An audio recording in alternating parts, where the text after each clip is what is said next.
ತೀರ್ಥಾರ್ಯಾನ್ Naomi ನ್ಯಾಯಸುಧಾರತಾನ್.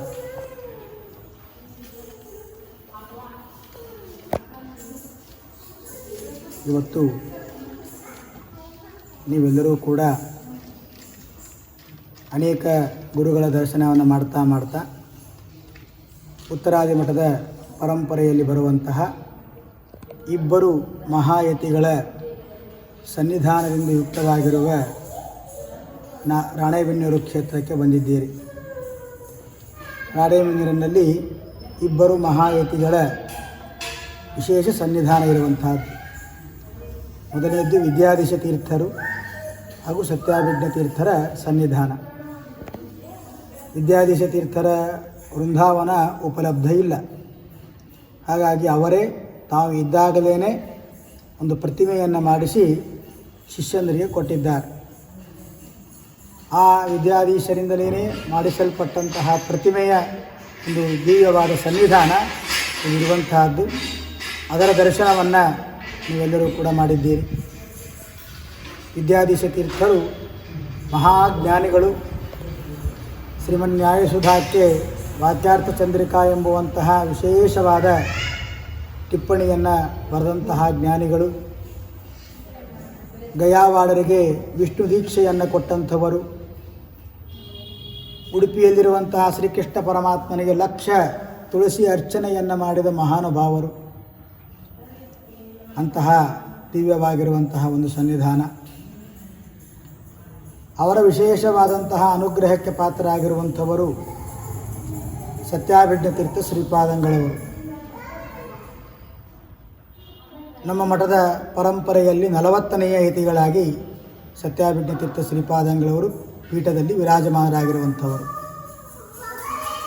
ಇವರ ಗುರುಗಳು ಸತ್ಯಪ್ರಜ್ಞ ತೀರ್ಥರು ಅಂತ. ಅವರಿಂದಾಗಿ ಆಶ್ರಮವನ್ನು ಪಡೆದಂತಹ ಮಹಾನುಭಾವರು.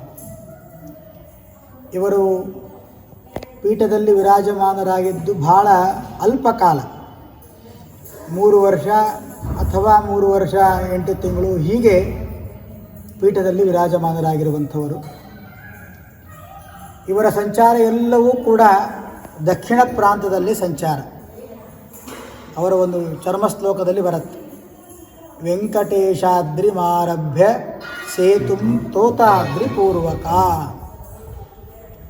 ತಿರುಪತಿಯಿಂದ ಅವರು ಆಶ್ರಮವನ್ನು ಸ್ವೀಕಾರವನ್ನು ಮಾಡಿ ಆದ ಮೇಲೆ ತಿರುಪತಿಯಲ್ಲಿ ವೆಂಕಪ್ಪನ ದರ್ಶನವನ್ನು ಮಾಡಿಕೊಂಡು ಪ್ರಾರಂಭವನ್ನು ಮಾಡಿದ್ದಾರೆ. ವೆಂಕಟೇಶಾದ್ರಿ ಮಾರಭ್ಯ, ತಿರುಪತಿಯಿಂದ ಪ್ರಾರಂಭವನ್ನು ಮಾಡಿಕೊಂಡು ತೋತಾದ್ರಿಯ ತನಕ ಅವರ ದೀರ್ಘವಾದಂತಹ 3 ವರ್ಷದ ಸಂಚಾರ ಇರುವಂತಹದ್ದು. ಹಾಗಾಗಿ ದಕ್ಷಿಣ ಪ್ರಾಂತದ ಪೂರ್ಣವಾದ ಸಂಚಾರವನ್ನು ಮಾಡಿದ ಮಹಾನುಭಾವರು ಸತ್ಯಾಭಿಜ್ಞ ತೀರ್ಥ ಶ್ರೀಪಾದಂಗಳವರು. ನೀವೆಲ್ಲರೂ ಕೂಡ ದಕ್ಷಿಣ ದೇಶದವರು ಬಂದಿದ್ದೀರಿ.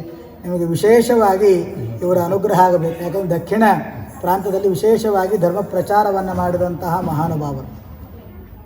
ಇವರು ಮಾಡಿರುವಂತಹ ಅದ್ಭುತವಾದಂತಹ 3 ಕಾರ್ಯಗಳು ಇಂದಿಗೂ ಕೂಡ ನಾವು ಸ್ಮರಣೀಯವಾಗಿರುವಂತಹದ್ದು. ಮೊದಲನೇದ್ದು, ತಿರುಪತಿಯಲ್ಲಿ ಮೀಮಾಂಸಾ ಶಾಸ್ತ್ರದಲ್ಲಿ ವಾದವನ್ನು ಮಾಡಿ ಜಯಪತ್ರವನ್ನು ಸ್ವೀಕಾರವನ್ನು ಮಾಡಿದ್ದು ಒಂದಾದರೆ, ಇನ್ನೊಂದು ಅದೇ ದಕ್ಷಿಣ ಪ್ರಾಂತದಲ್ಲಿ ಇರುವಂತಹ ಪರಮ ಪವಿತ್ರವಾದಂತಹ ಕ್ಷೇತ್ರ ಕುಂಭಕೋಣ ಕ್ಷೇತ್ರ.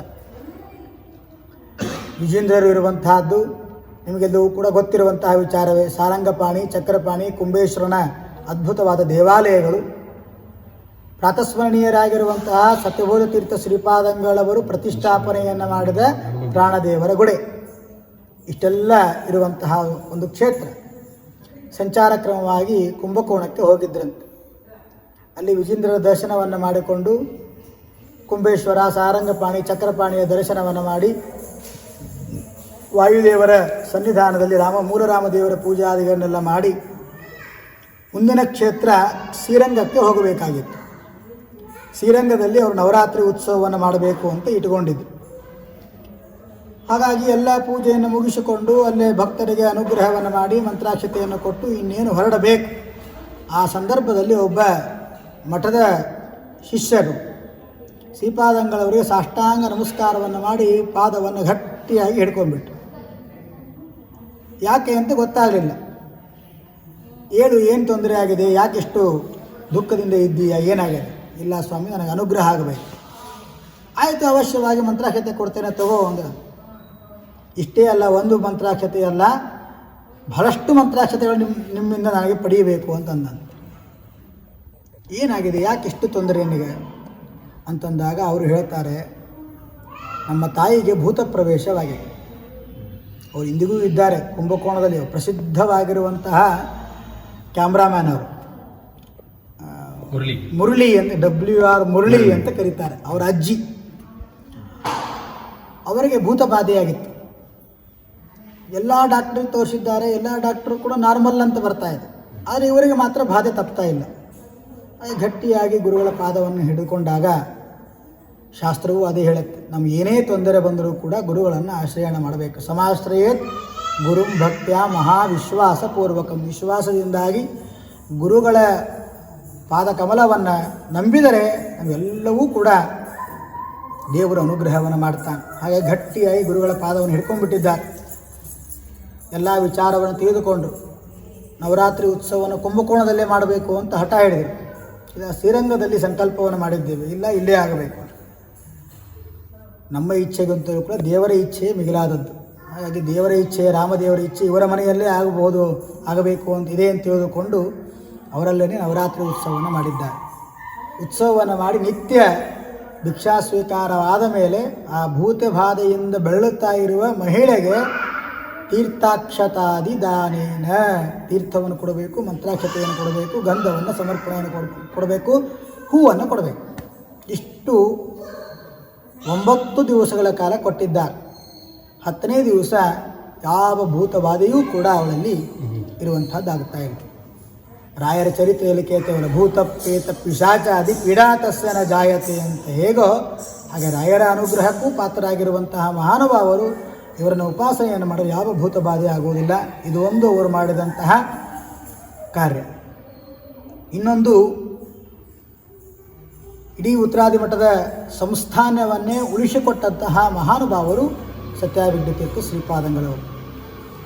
ಮೂಲ ಸೀತಾದೇವಿ, ಮೂಲ ರಾಮಚಂದ್ರ ದೇವರನ್ನು ನರಹರಿ ತೀರ್ಥರು ಕಳಿಂಗ ದೇಶದಿಂದಾಗಿ ತೆಗೆದುಕೊಂಡು ಬಂದು ಶ್ರೀಮದಾಚಾರ್ಯ ಸಮರ್ಪಣೆಯನ್ನು ಮಾಡಿದರು ಅಂತ ನಾವು ಇತಿಹಾಸವನ್ನು ಕೇಳ್ತೇವೆ.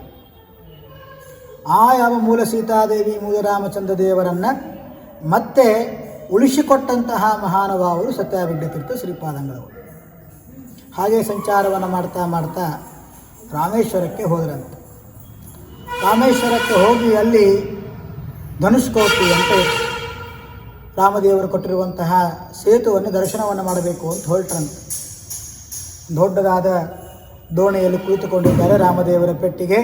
ಎಲ್ಲ ಶಿಷ್ಯಂದರು ಕೂಡ ಕುಳಿತುಕೊಂಡಿದ್ದಾರೆ, ಹೋಗ್ತಾ ಇದ್ದಾರೆ ಸಮುದ್ರಕ್ಕೆ. ಜೋರಾದಂತಹ ಬಿರುಗಾಳಿ, ಸುನಾಮಿಯಂತೆ ದೊಡ್ಡ ದೊಡ್ಡ ಅಲೆಗಳು ಬರ್ತಾ ಇವೆ. ಎಲ್ಲರಿಗೂ ಗಾಬರಿ.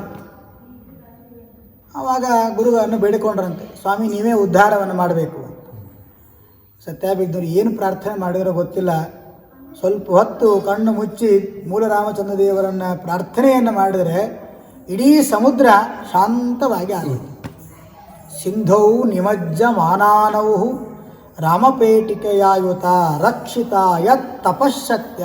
ತಮ್ಮ ತಪಸ್ಸಿನ ಶಕ್ತಿಯಿಂದಾಗಿ ಆ ಪಟ್ಟಿಗೆಯನ್ನು ರಕ್ಷಣೆಯನ್ನು ಮಾಡಿದಂತಹ ಮಹಾನುಭಾವರು ಅಂತಹ ಸತ್ಯಾಭಿಜ್ಞತೀರ್ಥ ಶ್ರೀಪಾದಂಗಳವರು ಕೊನೆಯ ಕಾಲದಲ್ಲಿ ಸಂಚಾರವನ್ನು ಮಾಡುತ್ತಾ ಇಲ್ಲಿಗೆ ಬಂದಿದ್ದರು.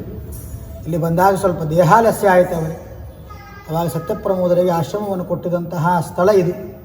ಇಲ್ಲೇ ಸತ್ಯಪ್ರಮೋದರಿಗೆ ಆಶ್ರಮ ಆದದ್ದು ಇಲ್ಲೇ.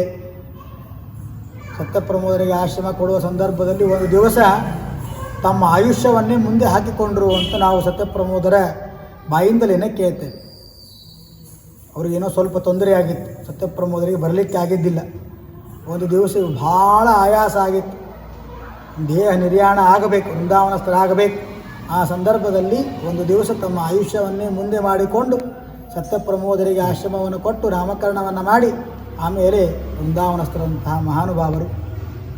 ಸತ್ಯಪ್ರಮೋದರಿಗೆ 50 ವರ್ಷಗಳ ಕಾಲ ದೀರ್ಘವಾದಂತಹ ಪೀಠದಲ್ಲಿ ವಿರಾಜಮಾನರಾಗ್ತೀರಿ ಅಂತ ಸ್ವಪ್ನದಲ್ಲಿ ಬಂದು ಅನುಗ್ರಹವನ್ನು ಮಾಡಿ ಹೋದಂತಹ ಮಹಾನುಭಾವರು ಸತ್ಯಾಭಿಜ್ಞತೀರ್ಥ ಶ್ರೀಪಾದಂಗಳವರು. ಇವರ ದರ್ಶನ, ಇವರ ಪ್ರದಕ್ಷಿಣೆ ಇವೆಲ್ಲವೂ ಕೂಡ ನಮ್ಮ ಜೀವನಕ್ಕೆ ಶ್ರೇಯಸ್ಸನ್ನು ತಂದುಕೊಡುವಂತಹದ್ದು. ಇಂತಹ ಜ್ಞಾನಿಗಳ ದರ್ಶನವನ್ನು ನೀವು ಮಾಡಿದ್ದೀರಿ. ನಿಮಗೂ ಕೂಡ ಗುರುಗಳು ವಿಶೇಷವಾಗಿರುವಂತಹ ಜ್ಞಾನಭಕ್ತಿ ವೈರಾಗ್ಯಾದಿಗಳನ್ನು ಕೊಡಲಿ ಅಂತ ದೇವರಲ್ಲಿ ಗುರುವಲ್ಲಿ ಪ್ರಾರ್ಥನೆಯನ್ನು ಮಾಡುತ್ತೇನೆ.